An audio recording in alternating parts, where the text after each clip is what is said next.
everybody, thanks for joining me. I'm Scott, and I work on a lot of Gibson guitars. Been trying to figure that out for years why that is, and I guess it's because I put restoration in the name of my business. A lot of people want to have their Gibsons restored back to the way they were.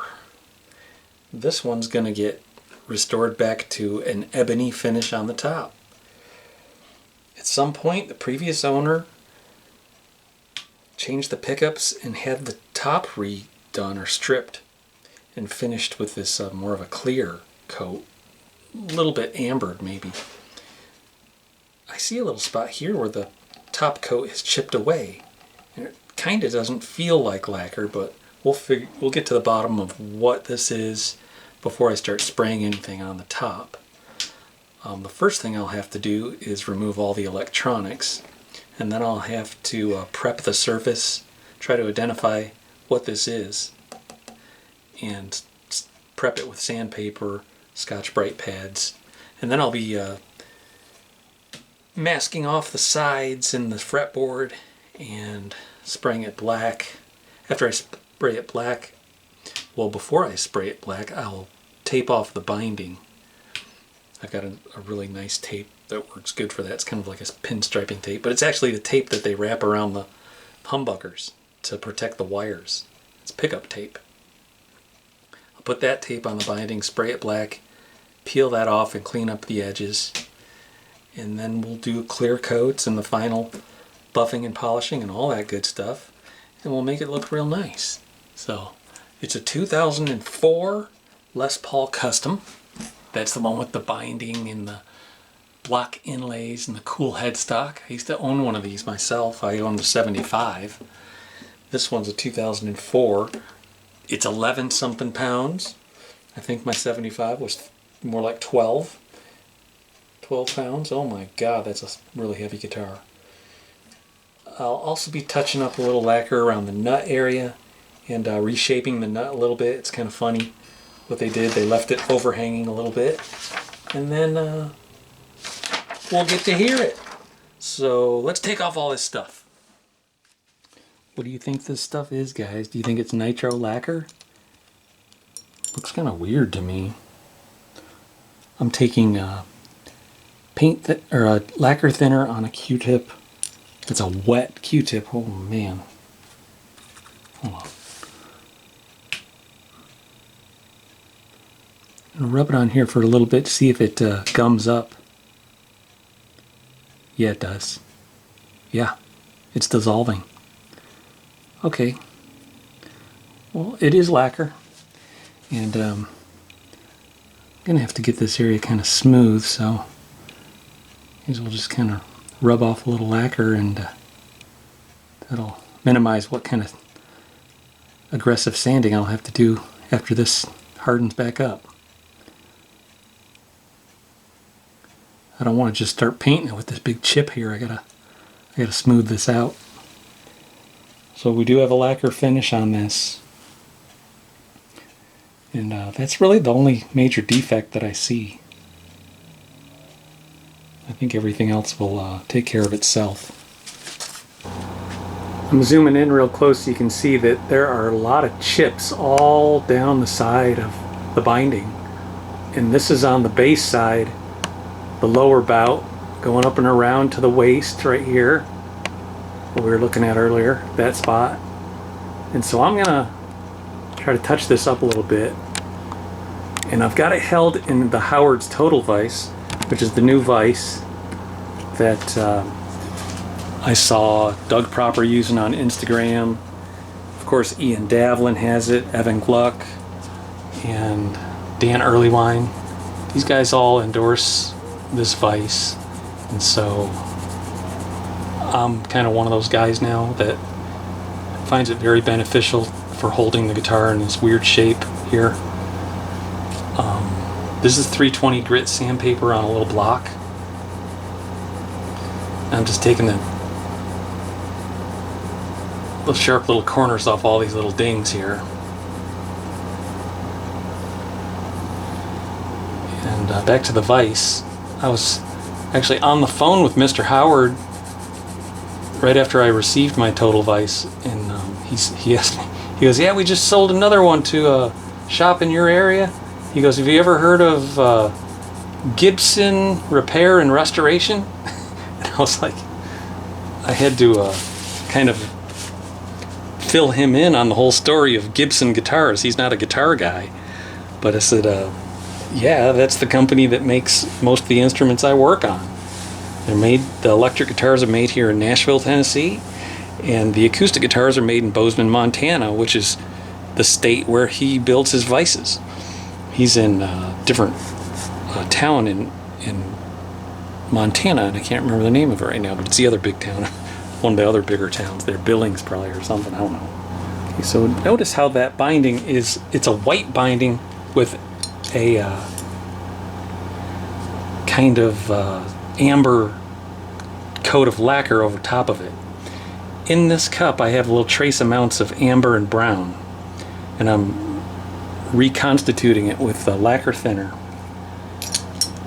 In this other cup I'm going to take my thinned down lacquer, which is a 50% lacquer, 50% lacquer retarder. And then I'm going to grab a little bit of this mixture on this center punch thing and transfer it into my lacquer. Give it a little bit of that color. Don't want to overdo it, but 4 little tweaks of 4 teeny little dabs.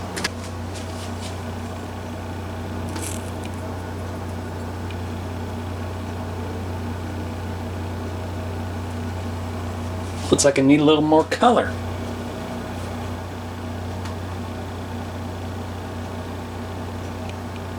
There we go.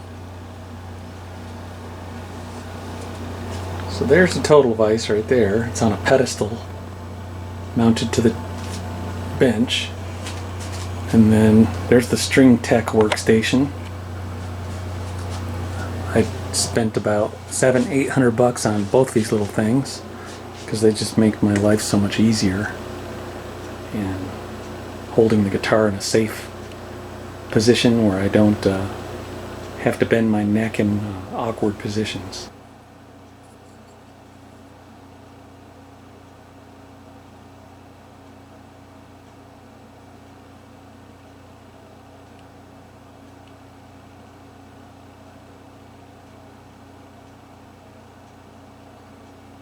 Stuff's kind of thin. I can see it's kind of dripping. I wish it was a little thicker.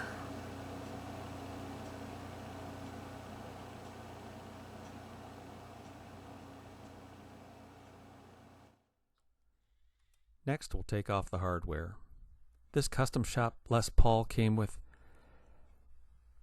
locking tuners, of all things. So there's not a lot of string left around the post. Anyways, I'm going to throw these away and put a new set on when I'm done. While I'm taking off the strings, I'm noticing here that the tailpiece and the bridge have grub screws holding them tight to the studs. It's a 1.5 hex wrench grub screw. Excuse me. Yeah, what a pain in the ass. You have to loosen those things and then get it off. Nice. Now I can unscrew the studs. I'm going to use my spanner wrench to remove the nut from the 3-way toggle switch.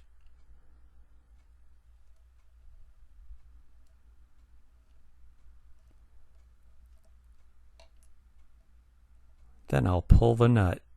Didn't have any glue, and it was a little overhanging the fretboard on the treble side, so I'm going to reshape this thing. First I'm going to clean the slot. The nut slot cleaning file is only 1/8 of an inch, and the nut slot itself is a little bit wider, so I kind of have to sway back and forth like I'm drunk driving. I'm drunk filing. Oh my god, that was like 2 pounds of hardware on this sucker. Sheesh. I'm also going to put a little piece of masking tape around the inside of the control cavity where the holes are. That way when I spray the new finish, it doesn't shoot through into the electronics cavity. I'm pulling out the bridge bushings. I'm going to leave the stop tail bushings inside of the guitar, but these bridge bushings need to go. The treble sided was a little finicky.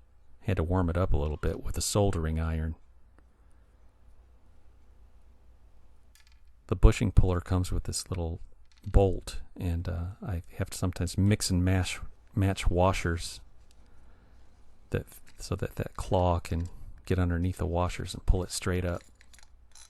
It uses quite a bit of pressure. Well, I'm almost ready to start my sanding.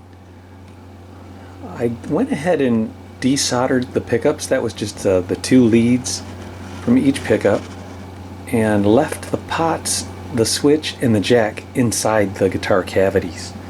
You can see the wires from the switch are still there. I forgot to put tape on the inside. I'm going to put some masking tape on the inside of these. I've got masking tape on the inside of the potholes. See that? And there was a few imperfections. There was a lot of chip out here, like the plastic piece. The first time they took it off, it pulled all the lacquer off, but they didn't repair it, and the lacquer was no longer on the plastic piece, but all the chip out was there, so I filled that with Glue Boost. I'll start my sanding. So I'll do 220 and 320 grit, and then I think the first thing I'll do is mask off the edges, the fretboard, then I'll take that fine tape I was talking about and go around the binding and a little bit of binding here on the fretboard that I can peel off later when I'm ready to do the clear coats. But before I do the black coat, I'm going to spray straight lacquer retarder on there, one coat, maybe one coat this way and one coat that way, just kind of a mist coat. I'll wait 10 minutes or so, and then I'll spray on a flash coat, which is the one that has 1 part lacquer, 4.5 parts retarder and 4.5 parts thinner. And then I'll be ready for the black. And that I'm just going to spray through an aerosol can. It's really concentrated pigment in those cans, and that way I don't have to gunk up my guns with black pigment. Right here I'm going to scuff her up with them Scotch-Brite pads. This is the maroon. It's about a 320 grit. It's going to give that old lacquer a little tooth so that the retarder and the new lacquer have something to stick to, something to grab onto. Give it a little tooth.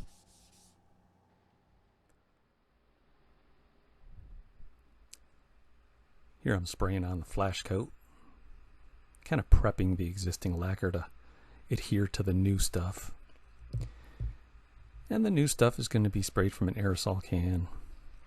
I really like to suit up completely these days when I'm spraying.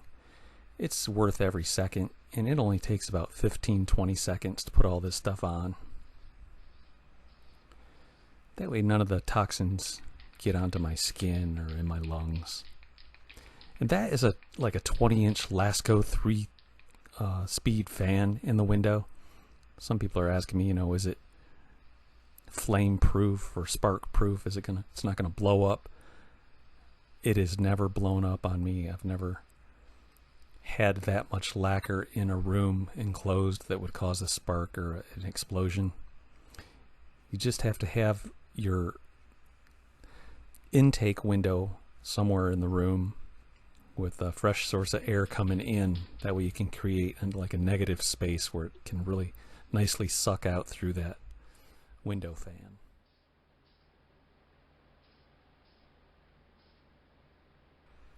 Something to be mindful of at this step is no matter how accurate I am at applying this pickup tape to the binding, it's never a perfectly round or straight, edge. I usually go like a 1/16 of an inch inside of where I need to be, and then I use a X-Acto blade held between my index finger and my thumb to scrape a nice clean line a little bit closer to the black edge where I'm shooting for, and that'll be before I shoot this clear finish. Alright, it's been 2 weeks. This lacquer's totally cured.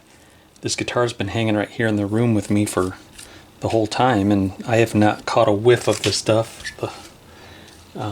It's ready to go. It's ready for wet sanding. Now, I'm going to use this foam pad. I'm going to use 600 grit wet sandpaper. It's been in the water overnight. I just kind of leave it in there all the time, really. And notice I've taken off the tape that was around here. I don't want like water getting down in there, and then if I take it down, and maybe it won't dry all the way. I just take an extra step to remove the tape from the sides, do my wet sanding, wipe everything up, and then reapply the tape. So we're doing some wet sanding, and the deal is I wet sand with 600 grit wet sandpaper, and then I take it down to the garage and spray a nice flash coat of lacquer over top of it. I used to just spray the 18 build coats and start wet sanding with 600, then I go to 800, 1000, 1200, maybe all the way up to 3000, and just move on to the polishing compounds and the buffer or whatever. But it never turned out good. I could never get rid of all the scratches until I started this method. So the Stu Mac finishing schedule does not talk about the flash coat, but Dan Earlywine talks about it in his books. And I saw an old video on Gibson TV where they took a tour of the factory in Kalamazoo on Parsons Street, and it showed the whole process. They showed the person wet sanding it, and then it showed it going back out for a flash coat, and the guy that was spraying the lacquer was wearing no respirator, and there was a lot of lacquer going down in that guy's lungs, man. I felt bad for him, but I guess back in the old days they used to smoke cigarettes and breathe lacquer fumes and do all sorts of crazy shit. Alright, I did the flash coat a couple days ago. This is what it should look like, nice and smooth. No real orange peel. It's just got this kind of embossed, almost like a leather, like a really fine leather, like a pigskin kind of ripple to it.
Well, it's that time of the month, guys. That special time when we unveil the beautiful new lacquer. And you notice there's little dust and fibers and residue and stuff from the buffing wheel. So I've got the Meguiar's cleaning wax on this. See that red stuff? I might take a little something different to get that off, but first that wax.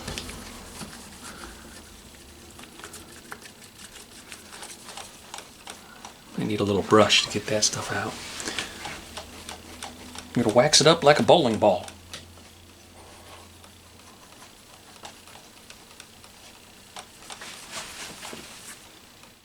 I've got a brand new pad with a little bit of this here on McGuire's. I'm going to see how that does.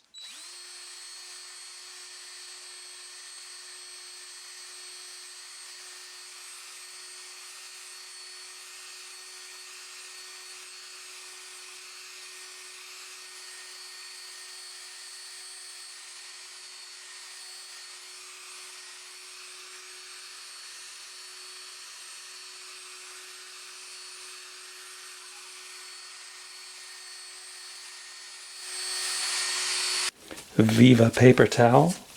Dang, that looks pretty good.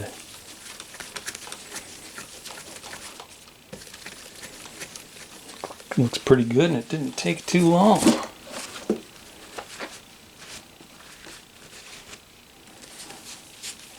Very nice.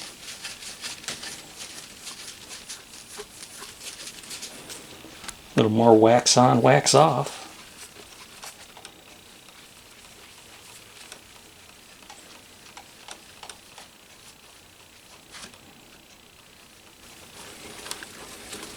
Wax off. Ooh, it's starting to get really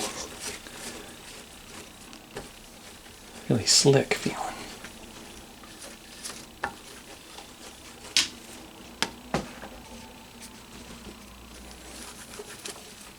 Feels good.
I'm going to tap these bushings back in. I'm going to use this piece of rosewood.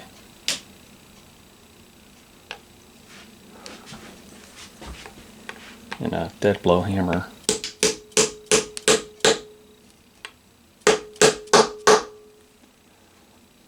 Just to make sure I don't. Now I've seen people maybe like use a screwdriver in the hole. Oh, that makes me a little nervous, you know, if it slipped.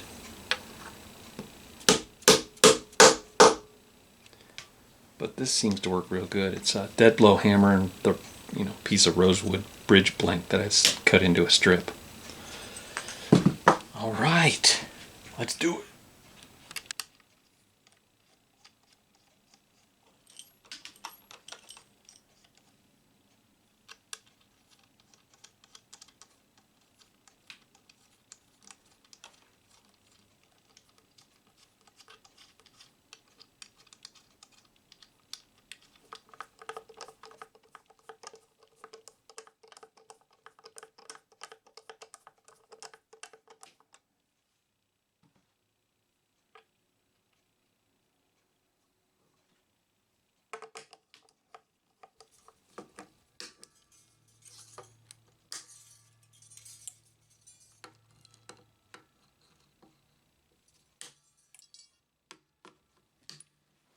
Well, we got her all put back together and shined up purty.